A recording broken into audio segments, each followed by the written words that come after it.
শুক্রবারই দল থেকে সাসপেন্ড করা হয়েছে আরাবুল ইসলামকে। আর এদিনই কার্যত আরাবুলের বিরুদ্ধে ভাঙড়ের বিজয়গঞ্জ থানায় অভিযোগ দায়ের করলেন ভাঙড়ের এক তৃণমূল নেতা আহসান মোল্লা। ভাঙড় ১ নম্বর পঞ্চায়েত সমিতির বন ও বনভূমির কর্মাধ্যক্ষ এই আহসান গত বৃহস্পতিবার গিয়েছিলেন ভাঙড় ২ নম্বর বিডিও অফিসে।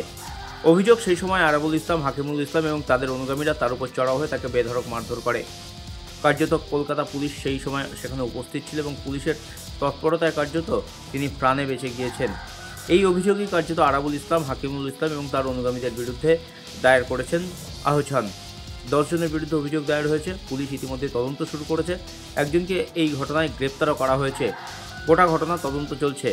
একদিকে যখন আরাবুল ইসলামের উপর দল সাসপেন্ড জারি করেছে বা তাকে দল থেকে সাসপেন্ড করা হয়েছে, সেই সময় অন্যদিকে ভাঙড়ের অন্য তৃণমূল নেতারা যারা মূলত শওকত অনুগামী, তারা আরাবুলের বিরুদ্ধে থানায় অভিযোগ দায়ের করছেন। সব মিলিয়ে জোড়া চাপে আরাবুল ইসলাম। আর এই ঘটনায় আরাবুল ইসলাম আরও বেশি কোণঠাসা হয়ে পড়ছেন ভাঙড়ে, এমনটাই মনে করছে রাজনৈতিক মহল। দক্ষিণ ২৪ পরগনা থেকে প্রসেনজিৎ সাহা, নিউজ টাইম।